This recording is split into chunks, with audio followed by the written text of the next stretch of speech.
Rebecca and Freakshow, Mini-Sode, Eggs-straordinary new friend.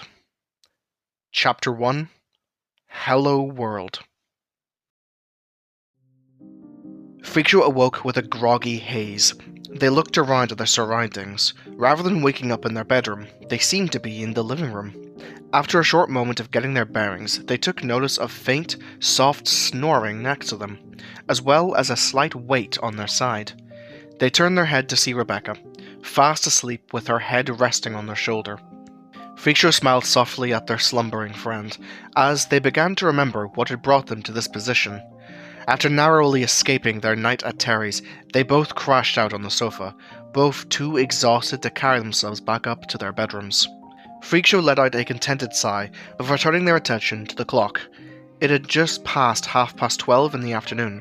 This wasn't entirely surprising to Freakshow, as it was very early in the wee hours of the morning once they had finally returned home. After a few more minutes of staring up at the ceiling with Rebecca still resting on their shoulder, Freakshow began to feel hungry, a faint rumbling emitting from their stomach. With great care not to wake up Rebecca, they rose from the couch and made their way down the hallway. As they did so, they morphed into their male form. Each step they took, their body changed more before they stepped into the kitchen as Mr. Freakshow. Right, they said to themselves, rubbing their gloved hands together as they eyed the fridge. Methinks I want eggs for breakfast. Or brunch, I suppose. Freakshow approached the large, cold box and opened its door, but paused when looking inside, as something had caught their eye. It was an egg, but not a normal chicken's egg. It wasn't in the same box as the other eggs from the store. It was just laying in the middle of the shelf, and it was also much larger than any of the regular chicken eggs they had ever seen. It was about the size of Freakshow's whole hand, from wrist to fingertips. Freakshow gently picked up the egg, still intending to use it for brunch. Regardless of its odd appearance, they believed they could make a delicious omelette with it. However, as they held it, they noticed it was oddly warm, despite being inside the fridge. But most bizarre of all, the egg seemed to be chirping. What the blazes? Freakshow muttered, adjusting their glasses and squinting their yellow eyes as they examined the egg. The chirping continued as the egg suddenly shook in their hand. Freakshow gasped in shock and set the egg down on the nearby kitchen table. Freakshow knelt down and watched as the egg shook and vibrated as the chirping grew in volume and frequency. After a short moment where the shaking and chirping seemed to stop, a crack suddenly formed in the top of the egg. Freakshow's eyes widened as they watched as something began to push its way out from under the shell. A small snout, lined with tiny, needle-like teeth that breached the shell, letting out a small squeak as the creature within let in its first breath. From this followed the rest of the head. The snout looked scaly, but the rest of the head was covered in what appeared to be soft feathers, slick and wet from the embryonic fluid within the egg. The tiny creature opened its eyes, which were wide and brown. It blinked as it took in the light of the world, before looking up at Freakshow, chirping in recognition of them.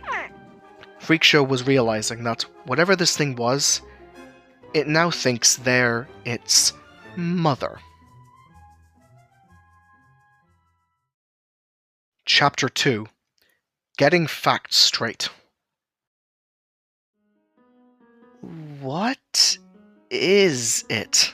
Rebecca asked, as she, as well as Ellie, Cami, and Liz, all looked at the now hatched creature, which Freakshow was now holding in their hands.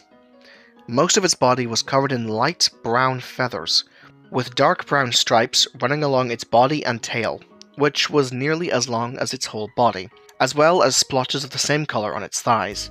The small animal, which was no bigger than a baby duck, was softly sleeping within Freakshow's hands, rubbing its snout against their now bare skin, as they had removed their gloves in order to help soothe the strange beast. Dude, Ellie interjected. That's a dinosaur.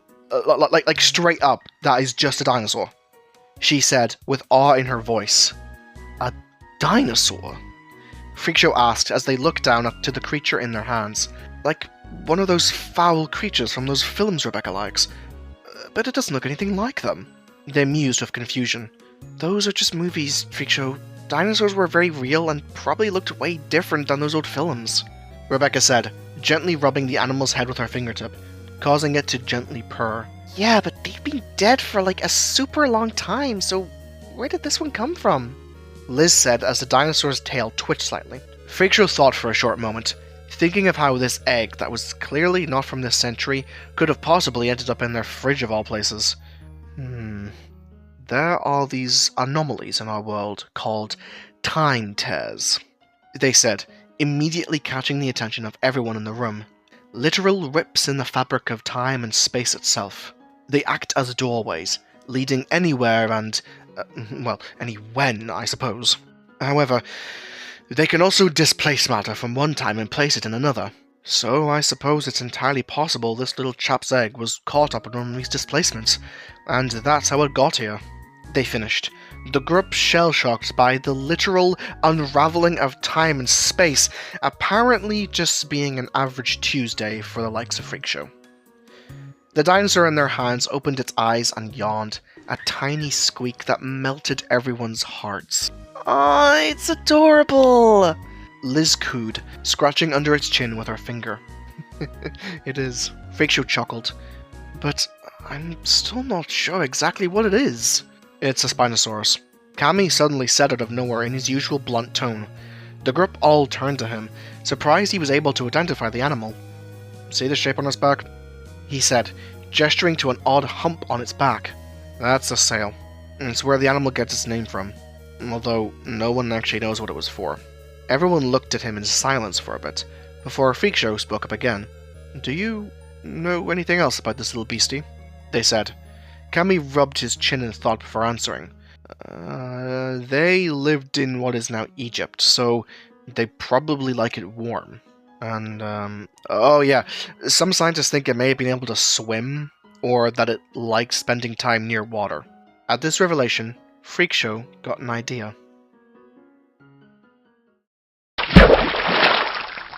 The baby Spinosaurus leapt into a large bowl Freakshow had partially filled with warm water. Once inside, the small creature took to it like a literal duck to water, happily chirping and washing off the embryonic fluid like a robin in a bird bath. Everyone looked at the tiny dinosaur with adoration in their eyes, even taking note of the fact that the small brown spots on its thigh were asymmetrical, only being on their left side, while the right was bare.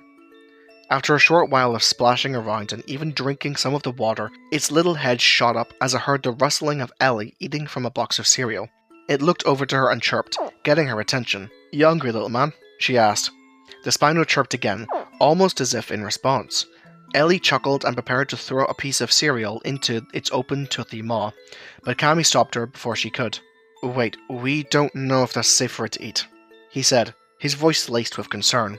"If I remember right, they eat fish," he said, making Rebecca perk up. She walked over to the fridge and opened the top door, which housed a freezer unit. She looked inside for a moment before finding what she was looking for, reaching in and pulling out a box of fish fingers.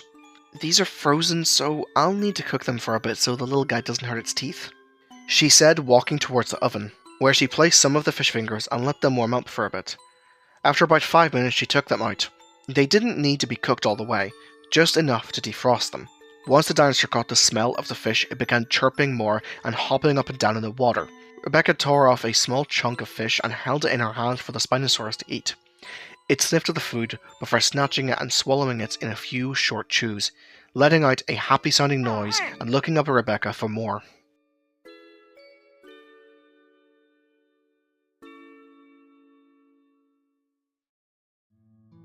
After a while, the dinosaur had eaten its fill, and was back asleep in Rebecca's arms, wrapped up in a tea towel to dry off from its bath. "What are you gonna name it?" Liz said, causing Rebecca and Freakshow to think for a short moment. "I'm not sure," Freakshow said. "We're not even sure if it's a boy or a girl." They pondered for a while before Liz spoke up again with a suggestion. "How about Spiny, 'cause it's a Spinosaurus?" Freakshow scratched their chin before shaking their head. "What about Spot? You know, because of the spots in its leg?" Cami suggested. The pair seemed to like that one more, but still weren't sure. While this was going on, Ellie looked back to the box of fish fingers, wanting to cook up a couple for herself. She looked at the box as she held it in her hand.